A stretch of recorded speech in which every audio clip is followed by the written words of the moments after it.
Hello my beautiful watchers and welcome to the final episode of A Dome of Ice and Fire, a review of the book accuracy of the first season of HBO's Game of Thrones to the first of the Song of Ice and Fire novels, A Game of Thrones by George R. Martin.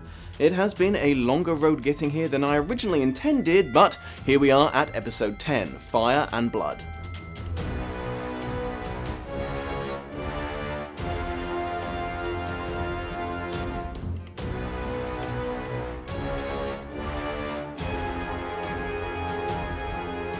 That's what I do. I drink and I spoil things. While I will be primarily focusing on this particular episode of Season 1, this review is still not safe for anyone not up to date with all available books and seasons of the show, because one cannot fully explore early stuff without also mentioning how it affects later events. Okay, well, for the final time, let's do this, Westeros. This last episode of Season 1 borrowed a few things from the beginning of the next book, A Clash of Kings. For example, Yoren cutting off Arya's hair to make her look more masculine. You see, Arya's last chapter in this first book ended leaving what exactly Yoren was going to do with the knife he was brandishing in her face somewhat unclear, but it's retroactively confirmed that it was just a rather unpleasant haircut. Other examples include Arya failing to be intimidated by Hot Pie, a conflict that was a lot more violent in the book, BT dubs, her meeting future popular OTP Gendry, and Cersei keeping the incest trainer rolling by ordering her cousin Lysel into bed. They also borrow some of a conversation that takes place between Fuck You Catelyn Stark and Jaime Lannister in Book 2. This shows that Fuck You Catelyn Stark has figured out that Jaime pushed Bran out of the window much sooner than her book counterpart did, but they did at least set that up in the show by having her CSIing in Winterfell. Right, in regards to stuff from this novel, Bran, sensing his father's death through his budding green sight, having a dream that his three-eyed avian friend led him to his father's future grave in the crypts of Winterfell. Going down there for real and finding Rickon there with his direwolf Shaggy Dog because the boy had a similar nighttime experience. Maester Luwin receiving a raven-delivered message confirming their father's passing. Joffrey punishing a singer with mutilation for writing a song mocking the death of his father, then dragging Sansa up to the ramparts of the Red Keep to show her the heads of her departed loved ones. Despite being completely at his mercy, Sansa sassing the shit out of Joffrey. I'm going to give you his head as well. Or maybe he'll give me yours.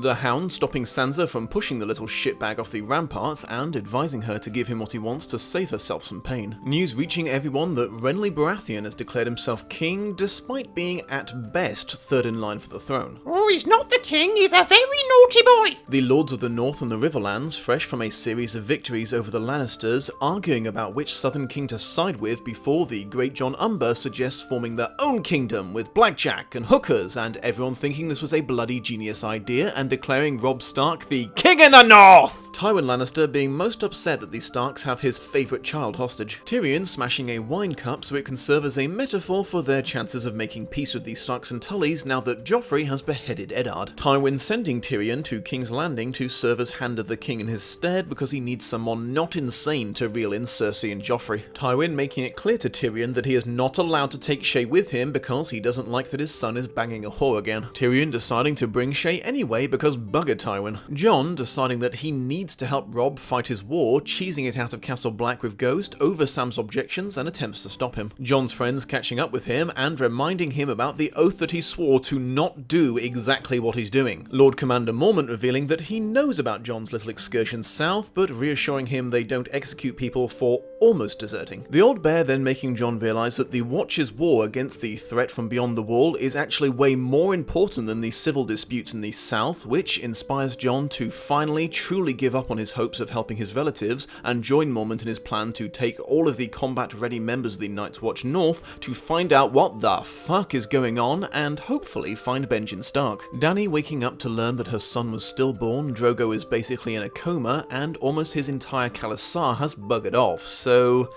yeah, a bit of a bad morning for her, really. Mira Mazdor's reveal of her true bad intentions, misleading Dany into consenting to the blood magic to rid the world of Drogo and future warlord Rhaego, partly in revenge for what the Dothraki did to her town, and partly to spare the world more suffering at their hands. She also makes a prophecy that Drogo would not recover until the sun rises in the west and sets in the east. Daenerys, knowing that life like this would be the last thing that Drogo would want, suffocating him with a pillow. Freeing all of her remaining slaves and giving them the option to leave if they wish, wish, placing her dragon eggs on Drogo's funeral pyre, tying her treacherous magi to the wood as well, and hopping in herself for good measure, being surprisingly alive and covered in baby dragons when the fire burns down. Maester Luwin was with Bran and Osha, when they went down to the crypt to prove that Ned wasn't there. Shaggy Dog mauled the shit out of the poor old man's arm, which I really don't think either Stark child showed enough sympathy for the record, being more concerned with Shaggy Dog's possible imprisonment. Summer had to be called in to wrestle his failed brother to the ground, so it's good to know we missed out on a cool, dramatically lit direwolf battle.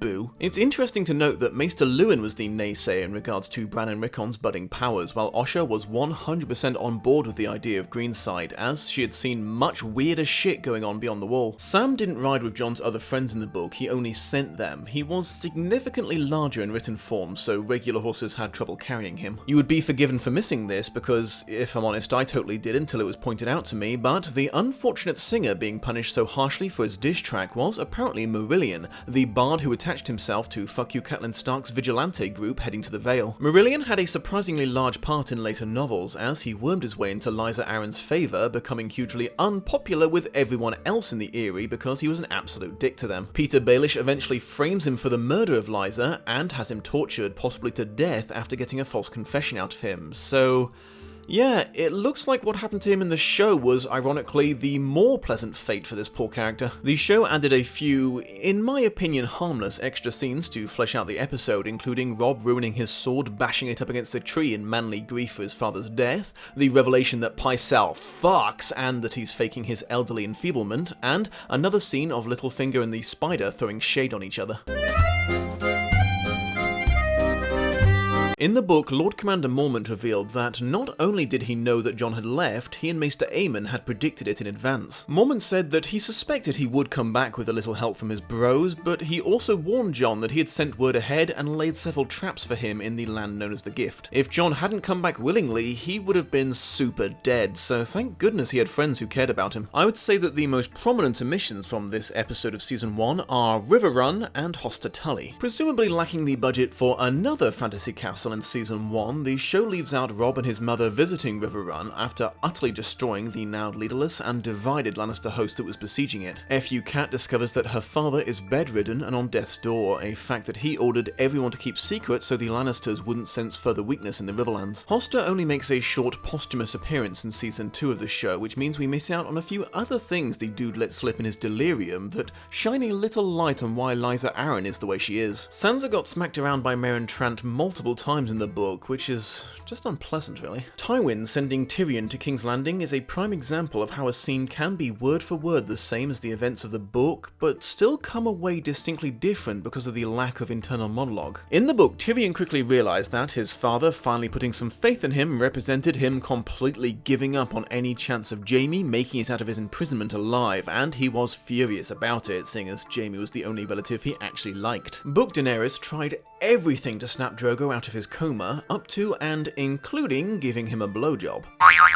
I actually shouldn't joke about that, it was a legit heartbreaking scene in the book. Very interestingly, despite the show later claiming that Mira Mazdor told Dany that she would be unable to bear children ever again, they did not in fact include that part of her prophecy. Whoopsie doodle. Dany attempted to name all of her surviving bodyguards as her blood riders and Jorah the first of her Kingsguard, but aside from Mormont, none of them were into it, claiming a girl couldn't have blood riders, though they shut the hell up and got with the program real fast when she arose from the ashes with dragon children. Book Dany was, breastfeeding Viserion and Rhaegal when Mormont discovered her.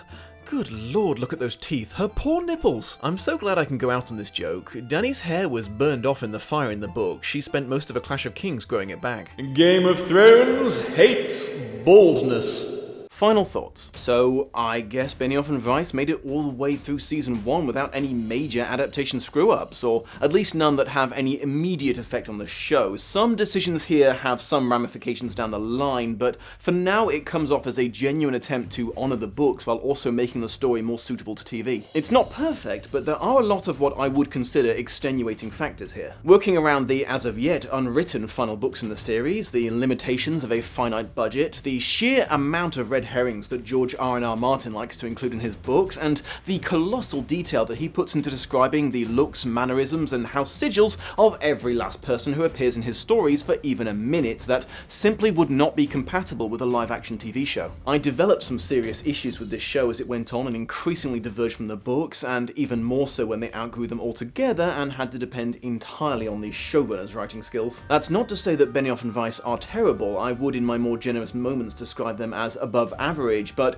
even at their very best they are unmissably still not on anywhere the same level as George R. motherfucking R. Martin. But regardless of any of that, I am still super happy with what they did with the first season. So I have a bit of an apology to make. I know I've made many jokes about how I'm going to react when the Dawn of Ice and Fire series gets to later seasons, but I've actually decided not to continue it any further than Season 1, at least not in its current episode-by-episode format. Instead, what I might do if people are interested is do episodes on individual characters, mostly the ones who have finished their arcs for whatever reason, probably death, because let's face it, it's a Song of Ice and Fire, and talk about how they differed from the books over their full run. The two people I'm most keen to start with are Rob and Shay. Do let me know in the comments if you have a preference between them, and/or if this is something you think is worth pursuing at all. Anyways, thank you so much for joining me on this journey through Season 1, my beautiful watchers. Please remember that the YouTube algorithm remains dark and full of terrors, and every like, share, subscribe, and comment helps hold a light up to it. See you soon.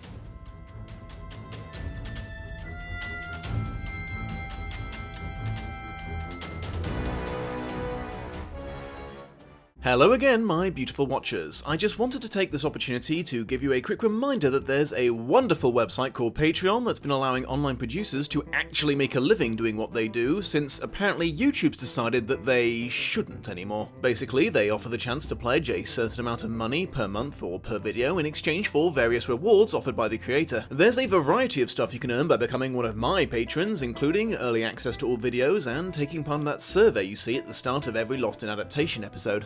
That's actually a very important part of the process, as I use it to gauge how much I'm going to need to explain about the book and the film before I start comparing them. If you decide to become a higher level contributor, your name will be added to the credits that you're seeing right now, and you'll be given the option to join my private chat room so you can regularly talk with me and other patrons. If you're keen enough to join the topmost tier of patronage, you'll earn the most coveted of all the rewards, the chance to pick a future adaptation to be reviewed by yours truly. However, if right now you are thinking, my goodness the Dom, I can't do that. According to the rather unusual laws of my country, I must defeat several alligators in Mortal Kombat before I'm legally allowed to support online content, and I'm afraid my reptilian martial arts are just not what they used to be. Fear not, it would still be a huge help to me if you were to give that like button the old clickaroo, share this episode on social media with perhaps a little recommendation to your friends to check it out, and subscribe if you've not already. It really helps my channel grow and reach new beautiful watchers. I hope you have a most pleasant day, and I will see you in the next episode.